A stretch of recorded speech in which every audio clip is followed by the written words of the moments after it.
حضرت یوسف اور زلیخا کا مکالمہ۔ ایک روز زلیخا نے حضرت یوسف علیہ السلام سے التجا کی کہ ذرا آنکھیں اٹھا کر مجھے دیکھو، تو فرمایا مجھے اندیشہ ہے کہ اندھا ہو جاؤں۔ وہ کہنے لگی تمہاری آنکھیں کس قدر خوبصورت ہیں، تو فرمایا جب میں قبر میں اتارا جاؤں گا تو میرے چہرے کی جو چیز سب سے پہلے گر جائے گی وہ یہی آنکھیں ہیں۔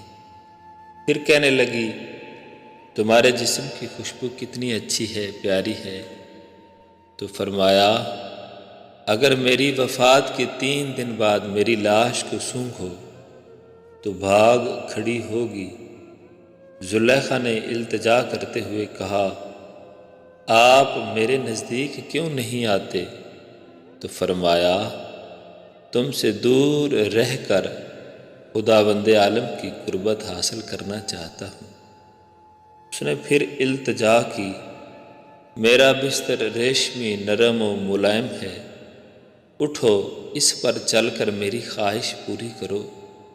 تو فرمایا مجھے خوف ہے کہ جنت میں میرا جو حصہ ہے وہ ختم ہو جائے گا۔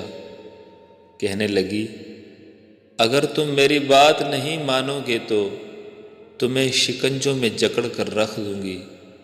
تو فرمایا خدا میری حفاظت کرے گا۔ ثواب کی نیت سے اس ویڈیو کو آگے شیئر کر دیجیے۔